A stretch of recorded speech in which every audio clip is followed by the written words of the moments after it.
I told you that there was a proven way that you could speed up weight loss that had absolutely nothing to do with changing your diet or working out? And what if it was something you could do by simply closing your eyes and thinking for a few minutes in a specific way to sort of reset your brain? I'm talking about the powerful practice of visualization. And in this video, I'm going to walk you through what it is, why it works, and how you can start doing it today and watching how dramatically it changes your eating behaviors. Sound good? Let's dive in. Okay, let's start by just answering the question, what is visualization exactly? Well, visualization is really just a way of using the power of your imagination in a really specific way in order to change the way you think, feel, and ultimately behave. Visualization can be used to do a number of things, like change your mood, reduce anxiety or stress, or make you feel more motivated to do hard things. But when we're approaching weight loss, I think the way visualization can have the biggest impact is through behavior change. That's right, we can use visualization to help us make better choices consistently on a daily basis. Now, people ask me all the time, what's the difference between visualization and meditation? And it's a great question. Meditation is different from visualization. Meditation is a practice specifically intended to help you temporarily disconnect from the constant chatter in your mind.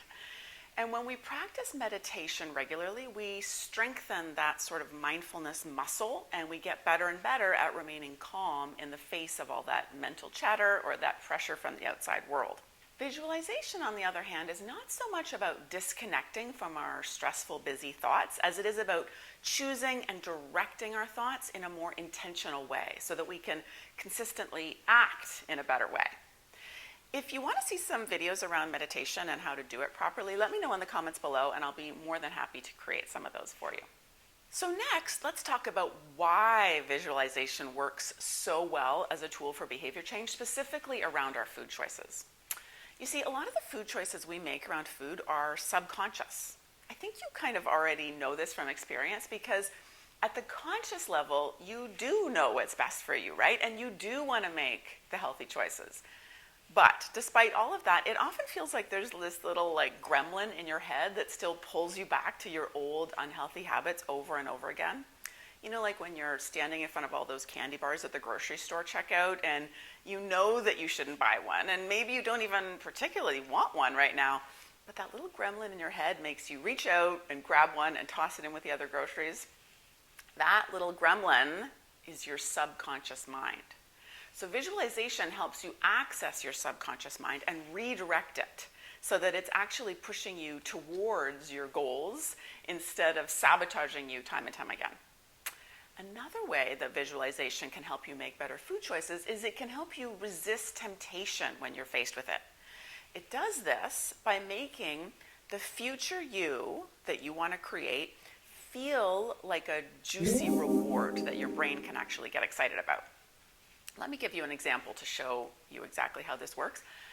Imagine the choice before you is either to have a delicious brownie or not have a delicious brownie, because you probably shouldn't. Guess which one usually wins? That's right, the brownie, because your human brain is hardwired to always move in the direction of a reward. And because of this, even when we know better, the reward almost always wins. But if you've practiced and mastered the visualization practice I'm going to share with you in this video, it will allow you to turn the healthy choice into an equally or maybe even more attractive reward for your brain. This means that the brownie doesn't always win. It means you've stacked the deck a little bit more in your favor and that resisting temptation starts to feel a whole lot easier. And finally, visualization allows you to take advantage of kind of a weird little quirk about your brain. You see, your brain is really good at a lot of things, but one thing it's very bad at is understanding the difference between what is real and what it's just imagining. This means that if you imagine something enough, your brain will start to believe it's real, and it'll start making choices and decisions based on it being real. We do this all the time with stress. We imagine the worst case scenario over and over again, and soon our brain starts to believe that's real, and it starts making choices and decisions based on it being real. It raises our blood pressure, it pumps out stress hormones like cortisol and adrenaline, and it puts us on high alert for the danger that it believes is right around the corner. But what if we could take advantage of this weird little quirk about your brain and use it instead, reprogram it by imagining ourselves making healthy choices and feeling really wonderful and empowered by them? Okay, so we've talked about what it is and why it works. Now let's get to the good stuff and talk about how to do it. First, I'll let you in on a little secret. You already do it. From the moment we wake up in the morning to countless times throughout the day, we're all practicing visualization, whether we're aware of it or not. We're all imagining some future version of ourselves. Unfortunately, when we do this now, we have a tendency to lean towards the negative, right? We worry, we imagine the worst, we assume we'll fail, we picture ourselves making bad choices. And I'm afraid to say that because of that weird little quirk about your brain that I described earlier, this all directly contributes to the frustrating results we end up getting. What we want to do with this practice I'm going to share with you here in a second is to start changing that and begin using visualization more intentionally so that we can harness its power and direct it in a more positive way to help us get the results we really want. All right. The first step is to pick a specific situation that you currently find yourself in pretty frequently, where you often make choices that you're not happy about. So something like in the evening at home after a busy day, or during that afternoon slump at work, or when your partner suggests getting takeout, or at family parties, that kind of thing. Now think about that situation. Imagine yourself there. You've been there many times, so you should be able to call it to mind pretty easily. Imagine yourself there making those food choices that you've made many times before and that you know aren't serving you. Notice how you feel when you do it, and also how you feel afterwards. What words would you use to describe how you feel about all of that? Angry, frustrated, ashamed, weak, hopeless, embarrassed. Those are just examples. I encourage you to maybe get out a pen and paper and jot down the words that pop up for you. You can pause the video now and do this, or watch the whole thing through and do it afterwards on your own. Also think about what making that not so great choice does to your energy. Do you feel heavy, tense, contracted? Really paint a picture of that version of you in that familiar scenario. Then, next, you're going to rewrite that little scenario the way you would love for it to go. So, imagine yourself in that same situation, but thinking, feeling, and behaving exactly the way you wish you could. Think about how you'd like to feel in that situation, what you'd want to say to yourself, what you'd want to say to others who might be pressuring you to eat, and what you'd want to actually choose to eat. Now, notice how imagining that little rewritten scenario makes you feel. What words would you use to describe those feelings? Proud, strong, calm, peaceful, in control, free? Also think about what making that different choice does to your energy.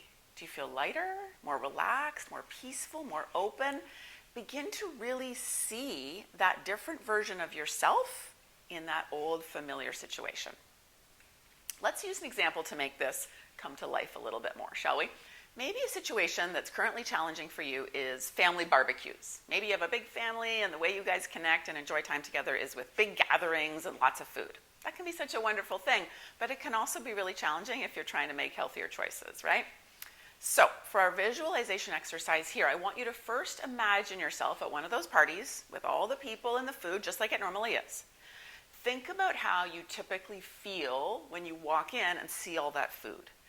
Feel those tense feelings of stress and anxiousness as you worry about what you'll eat and whether you'll overdo it again.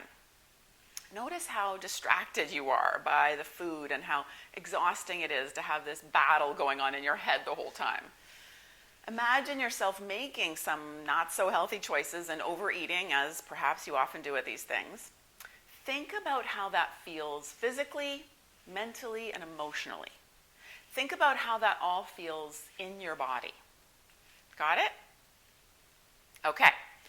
Now, let's rewrite that little scenario and have it go the way you would love for it to go. Okay? So you arrive at the exact same party, same people, same food, but you are very different. You barely notice the food that's all around. You care only about connecting with your loved ones and enjoying the day. When you feel hungry, you remember the food and you take a plate and you maybe slowly and mindfully choose sort of a moderate amount of only the foods that you know will serve your bigger goals. You don't feel deprived or like you're missing out on anything. You feel satisfied and happy. Feel how that feels, both while you're at the party and afterwards. Really sink into it. Let those feelings kind of spread through you as if you're really there and it's really happening exactly the way you want it to. You're in control and you're so proud of yourself. Now, the way you put this to work in real life is when you find yourself in that challenging situation you first identified, instead of simply slipping into autopilot and making the same poor decisions you often do, I want you to remember this little exercise we did together and stop right then and there and just for one moment call up that positive vision you just created here today, okay? I want you to take just a moment to yourself when you're maybe on that couch after that long stressful day, or you're at that party, or when you're feeling that afternoon energy slump and the chocolate is calling your name. Close your eyes if you can and call to mind the vision you created of yourself in exactly this situation. See yourself thinking the way you wanted to think, easily and naturally making the healthier choice you wanted to make, and then feeling as wonderful as you saw yourself feeling in your imagination. I like to think of it as like marinating in this vision, right? Marinate in this vision for just a handful of seconds, right? Close your eyes, settle into it, be in it. Experience it as if it is already happening right now and feel how wonderful it feels for that to be true. Turn away from any voice in your head that tries to tell you it's not true or it's not you or it's not possible, okay? It is you. If you were able to imagine it earlier, that means it's already within you. You just need to use a practice like this to access it. Then, once you've fully embodied and felt your vision in your mind, felt it seep through every cell of your body, felt it as if it's already happening, open your eyes and see if that doesn't have a dramatic impact on the choice you make next. I hope this was helpful. I absolutely love and rely on the practice of visualization to help me keep moving forward consistently towards my goals, and I hope that you'll start using it to do the same. Let me know in the comments below what scenario you're going to tackle first with your new visualization tools. And also let me know if you'd like me to do more videos around the practice of visualization and how you can use it to change all aspects of your life. Thanks for watching. I hope this was helpful. If it was, please do me a favor and hit that like and subscribe button. It really helps me out here on YouTube. Take care, my friend, and I will see you right back here next week.